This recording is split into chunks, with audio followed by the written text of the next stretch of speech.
Շնորհակալություն, հարցը ուղղված է Նիկոլ Փաշինյանին։ Հրապարակային աղբյուրներից հայտնի է դառնում, որ Ադրբեջանին կատարված երկու զիջումներից մեկը, վերջին զիջումների մասին է խոսքը, վերաբերում է միջազգային դատական ատյաններից Ադրբեջանի դեմ Հայաստանի հայցերը ետ քաշելուն։ Հիշեցնեմ մեր հանրությանը, որ դրանք վերաբերում են ադրբեջանական ցեղասպանական գործողություններին, Արցախահայության իրավունքների պաշտպանությանը։ Մի քանի առիթներով դուք, պարոն Փաշինյան եւ արտգործնախարարը ակնարկել եք միջազգային հանրության անտարբերության, ինչպես նաեւ Արցախի հարցում հակուղայնության մասին։ Սակայն նվազագույնը վերջին շրջանում մի քանի միջազգային փաստաթղթեր կան, որոնք բավական լուրջ քաղաքական ներուժ ունեն Արցախահայության իրավունքները պաշտպանելու համար։ Դրանց թվում են միջազգային արդարադատության դատարանի նոյեմբերի 23 թվականի ժամանակավոր միջոցները եւ Եվրոպական խորհրդարանի 2 եւ հատկապես վերջին բանաձևը, որը ադրբեջանական գործողությունները գնահատում է իբրև էթնիկ զտում եւ նաեւ կոչ է հողում ապահովել հայերի անվտանգ վերադարձը, պահանջում հայ գերիների ազատ արձակում։ Շվեյցարական նախաձեռնությունը եւս գնահատելի է եւ հակառակ Ալիևի այն պնդումներին հռետորաբանությանը, թե Արցախյան հարցը փակված է, այնուամենայնիվ Շվեյցարիան պատրաստական է բանակցային հարթակ տրամադրել եւ կարեւորում է հայ գերիների վերադարձը։ Գերիների վերադարձը կարեւորում են Մայքլ Վոլցը, ԱՄՆ անվտանգային հարցերով խորհրդական նախագահի, Անիտա Հիպերը եւ արտաքին հարաբերությունների անվտանգության հարցերով գլխավոր խոսնակը։ Կարող է ելի փաստեր բերել, բայց ձևակերպեմ հարցս։ Ինչպես է պատրաստվում իրացնել այս գործիքները Հայաստանի կառավարությունը, քաղաքական կապիտալը կամ միջազգային քաղաքական կապիտալը, ես այդպես կասեի, կառավարությունը եւ շատ ավելի կոնկրետ, ինչ գործողությունների ծրագիր է մշակել Հայաստանի Հանրապետության կառավարությունը գերիների վերադարձի ուղղությամբ։ Հարցին կպատասխանի վարչապետ Նիկոլ Փաշինյանը։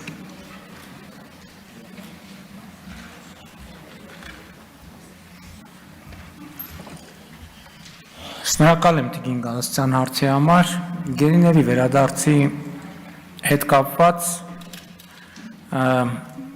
ես նոր բան չունեմ ասելու, որովհետև այն գործիքակազմերը, որոնք նախկինում մենք կիրառել ենք, այսօր էլ շարունակում ենք կիրառել եւ ապագայում էլ պիտի կիրառենք, դա շատ կարեւոր հարց է, որը մեզ անհանգստացնում է, որպես հումանիտար հարց, որպես քաղաքական հարց, որպես կարևոր թեմա տարածաշրջանում կայունություն եւ խաղաղություն հաստատելու վերաբերյալ, ինչ վերաբերվում է ձեր բառամթերքին, զիջումների մասին, ես ուզում եմ կրկին ընդգծել, որ խաղաղության համաձայնագրի նախագծում չկա գետ մի նախադասություն, որը վերաբերվում է կամ պարտավորություն է առաջացնում Հայաստանի Հանրապետության համար եւ պարտավորություն չի առաջացնում Ադրբեջանի Հանրապետության համար։ Այդպիսի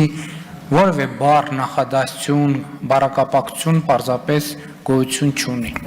Եվ ընդհանուր առմամբ իրադրությունը գնահատելու համար ես կարծում եմ, որ մենք ունենք մի շատ կարևոր խնդիր։ Մենք ինչի մասին ես նախկինում խոսել եմ, մենք ընդհանուր առմամբ պետքա ավելի լավ ճանաչենք այն աշխարհը, որում ապրում ենք, այն կանոնները, որոնք գործում են այդ աշխարհում, այն միջավայրը, որում մենք գործում ենք, ֆունդամենտալ առումով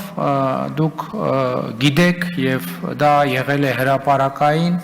ըստ էության վերջին տարիները մեզ համար հենց այս նպատակին են ծառայել, որպեսզի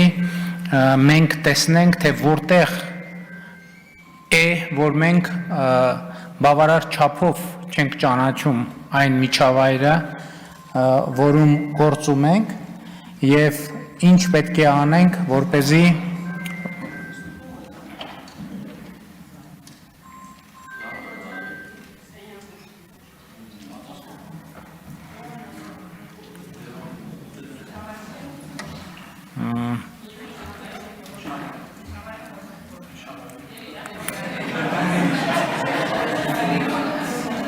միացրեք պարոն Եղոյանի բարձրախոսը։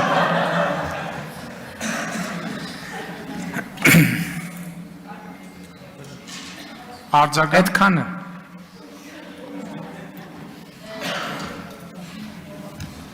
Պարոն Փաշինյան, շատ տխուր է, եթե ոչ մի բանի մասին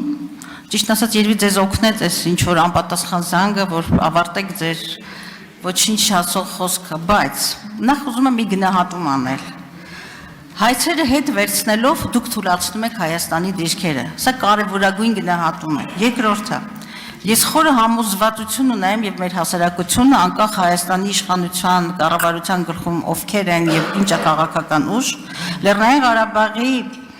բնակչության իրավունքների հետապնդումը եւ ճակատագիրը որպես հանրապետություն նախ եւ առաջ Հայաստանի Հանրապետության կառավարության պարտականությունն է։ Այն որ զիջումները ավելի քան համարձակ են, դուք հերքում եք զիջումները, այդ մասին խոսեց նույնիսկ Գերմանիայի արտգործ նախարարը, ողջունելով այս ճակերտավոր խաղաղության ընթացքը։ Իսկ զիջումները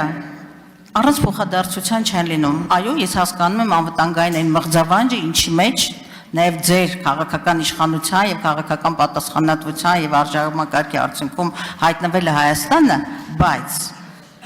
ինչու չեն գործադրում փոխադարձության սկզբունքը։ Դուք հրաժարվում եք բոլոր գործիքներից, որոնք մեզ ուժեղացնում են, հետո ասում եք, թե դուք ոչինչ չեք զիջում,